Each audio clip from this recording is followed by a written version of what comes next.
Hello, my name is Angela Michelle, and I am in this DBT class.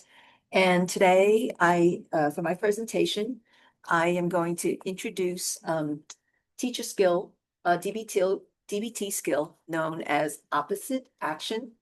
I love opposite action because it really encompasses the dialectics of DBT, which is always that double-edged sword that opposites can be true at the same time. And it just so encompasses the four main tools that are just inherently part of opposite action, which is, well, the core message of acceptance, radical acceptance, even when things are painful. Um, and to create a life worth living. And these are the steps to get there. So that encompasses opposite action, naturally encompasses mindfulness. It naturally encompasses emotional regulation and distress tolerance skills. It preemptively and proactively encompasses that because you're always going to be aware and take those steps in time as you embed these skills into habits to advance. So you don't have to think about it any longer. Into mindfulness, emotional regulation, tolerance, distress skills, and interpersonal effectiveness. Um, and that inherently brings you to, I'm sorry, this middle ground, walking the middle path, finding synthesis between opposites. And by the way, this is all found in Dr. Linehan's amazing handbook, which she has given to the world. It's online and you could copy it. And I will reference some pages as we go along, but just to start with, you want to start with page 200, the overview on page 227. I think it's the fourth edition that I have, or the fifth. 228, 29, and I'm going to be working off of page 231 as we work on each of the steps of opposite action. So the first step is identify the emotion. Okay, actually, let's do that. Okay, identify the emotion. What are some of the emotions? Fear, anger, shame.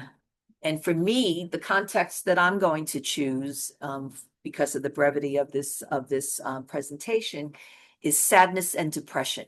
So the context that I'm working in is the issue of depression, sadness, and not making things worse, as Dr. Linehan would say, to stop it before it spirals down. What could it spiral down to? Profound sadness, quiet desperation, isolation, withdrawal, all these things that just spiral down, rumination. These are the actions of depression and sadness. For some, suicidal ideation, um, you know, that needs to be avoided. And that's where some preemptive, proactive thinking has to come into play before this. And, perhaps we could also talk about some tools at the end that you always have a little red toolbox, as I call it, to go to. So identifying the emotions, and this will be depression, and then recognizing and naming the emotion that we're feeling. Okay, so then checking the fact, examine the current situation, okay, to determine whether the emotion and its intensity are justified by the facts. So, okay, um, let's say sadness. Um, you know, yeah, a phone call comes in, you receive sad news. It's sad news, and maybe it's getting activated more intensely because of, some other experiences. A phone call comes in and you find out a dear friend, relative, is suddenly, in the hospital, whatever. That is sad, but do we have to stay in that sadness? No. DBT, opposite action, teaches that you could, acknowledge it. But in that moment, if you have other things going on, you need to show up for people. This is the interpersonal effectiveness. We have an exam to take, whatever it is. that in that moment you can decide. You could walk that middle path. So check the facts, okay? Check the facts. Does this emotion, does it fit the facts?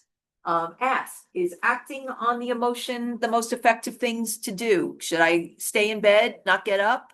Should I ruminate and not take the exam? Should I ruminate and not help my friend down the hall? Okay. Ask, is this acting on emotional effectiveness? So these are the things that, you know, you need to have at your fingertip, and this poster really encapsulates it. And as I said, page 231.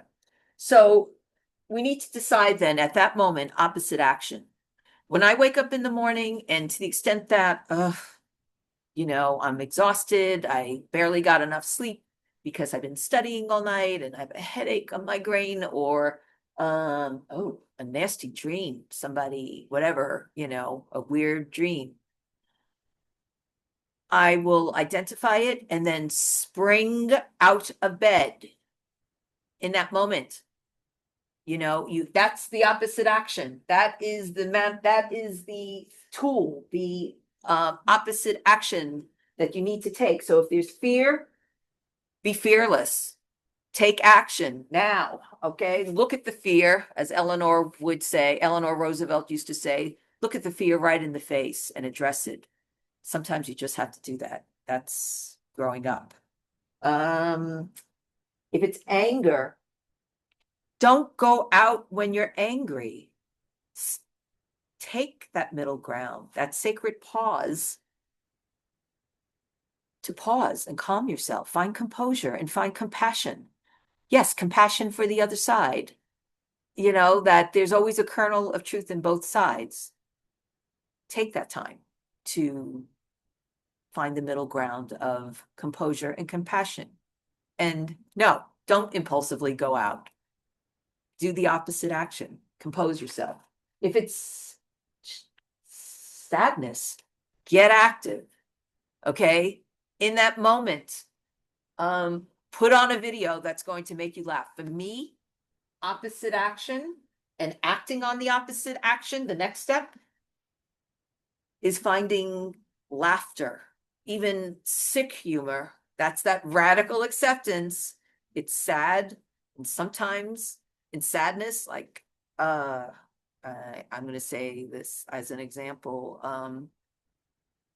You know, I just remember as a child, you know, being at a funeral, and in my ethnic background, an Italian funeral, that there was a lot of things that were confusing to, you know, an 8 or 9 year old child. And, you know, great grandma, you know, doing the things that my grandma, you know, was doing, you know, with just confusing.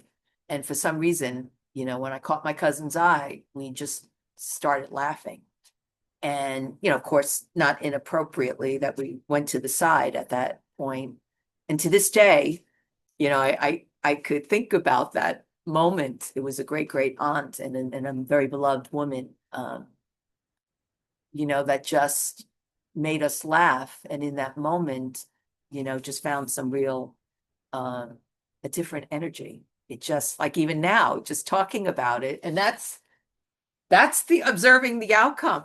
Like, some 55 years later, I could remember that moment in time, and my cousin, who we could still laugh about it. We're both the same age.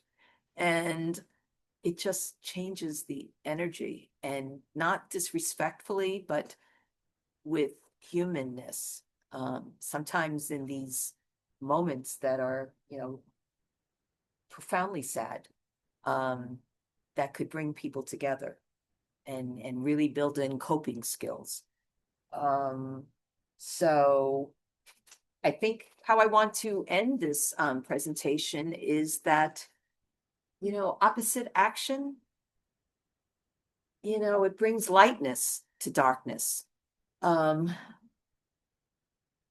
And that's ultimately what it's all about, is finding ways to, you know, to walk the path, the middle ground, and to create that life worth living, you know, and to get ultimately to that place of lightness in life and later on, that even people remember you with lightness and laughter and a smile on their face. And that said, blessings to all of you. This has been such a joyful class to be in, and I thank you all for that. Bye.